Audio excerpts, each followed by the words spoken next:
তাই সেই আজকের এই মিশনের প্রধান অতিথি জাকের পার্টির মহামান্য চেয়ারম্যান হিজবুল্লাহর মহাইমাম মেজবাজানের পবিত্র কদম মোবারক লক্ষ কোটি কদম মুছে জানাই। আরো লক্ষ কোটি কদম মুছে জানাই জাকের পার্টির বিশেষ এই মিশন সভার বিশেষ অতিথি জাকের পার্টির সিনিয়র ভাইস চেয়ারম্যান আমাদের মাথা দাস মেজর জাহাজানের পবিত্র কদম মোবারক লক্ষ কোটি কদম মুছে জানাই। সম্মানিত উপস্থিতি, আপনারা আমাকে আজকে এই মৎস্যজীবী ফন্ডের সম্পাদক হয়েছে আমি 5 বছর। এই 5 বছরে আজকে আমার অনেক খুশি করে দিয়েছেন। সেই খুশিতে আমার চোখের পানি এবং আপনাদের কষ্ট দুঃখ বেদনা সমস্ত কিছুর অবসর মেজবাজান আজকে আমাদেরকে উপহার দিলেন। অনেক দুঃখ কষ্ট বেদনা জাকের পার্টি করতে গেলে জাকের পার্টির এই কথা আমাদের পাড়াপড়শি আমাদের পরিবার পরিজন সবাই আমাদেরকে করে।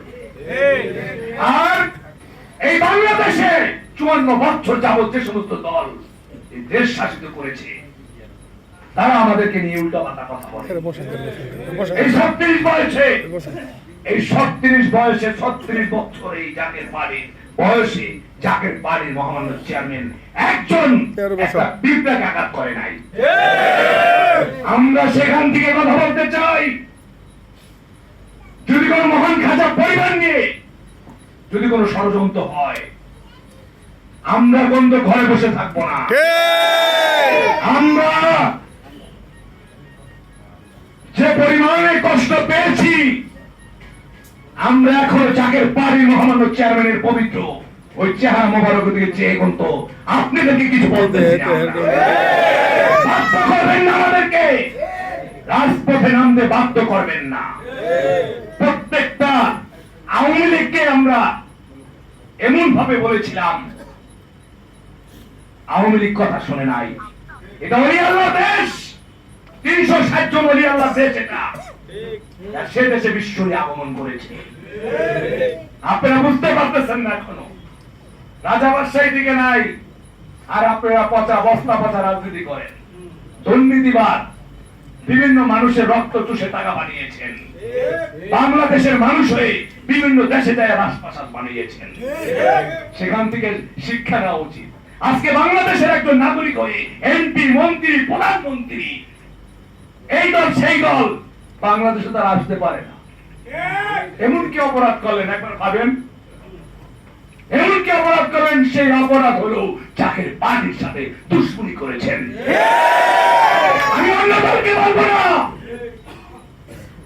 এই মহানবকে আমরা আজকে 7টা বছর যাবত ওনার মুখে হাসি দেখি না।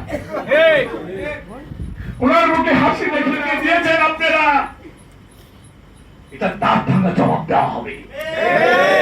ওই সংসদের কোনদিন কোন সরকার যেতে পারবে না। ওই সংসদ পবিত্র করা হবে জাকের পার্টির নেতা কর্মীরা গোলাপ জল দিয়ে ওই সংসদ ধুয়ে পবিত্র করে। মায়া কিন্তু নাই, জীবনের প্রতি কোনো মায়া নাই। এই জাকের পার্টির জন্য আমি যদি রাজপথে তাজা রক্ত ফেলে দিই আপনারা পারবেন কিনা?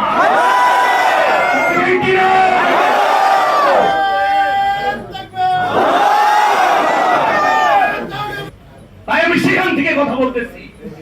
বাবার হুজরা শরীরে দাঁড়িয়ে আপনাদেরকে এনে আমি আপনাদের কাছে একটা জিনিস চেয়েছিলাম, আপনারা মিটিং এ আসেন। আপনারা আসছেন, কিন্তু যারা আসে নাই তাদের জন্যই রহমত, যারা আসছেন তাদের জন্য একই রহমত। আমরা কি মানুষের বিপদকারী দল না? আমরা তেমন কোনো চাহিদা নাই।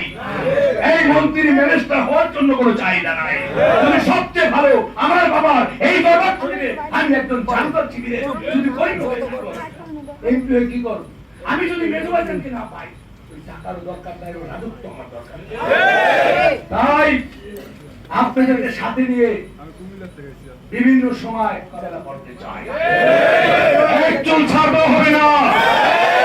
খাজা পরিবার নিয়ে যদি কেউ ষড়যন্ত্র করে, আপন ভাইও যদি হয়, আমার বাবাও যদি হয়, তার কর্তা নিয়ে দিব। শিখেছি আমরা আরো রক্ত দিব, বাড়িকে মুক্ত করে ছাড়বো ইনশাআল্লাহ। আর এই মহাপবিত্র আশুরার প্রোগ্রামে, এই পবিত্র মিশন সভায় আপনারা যারা উপস্থিত হয়েছে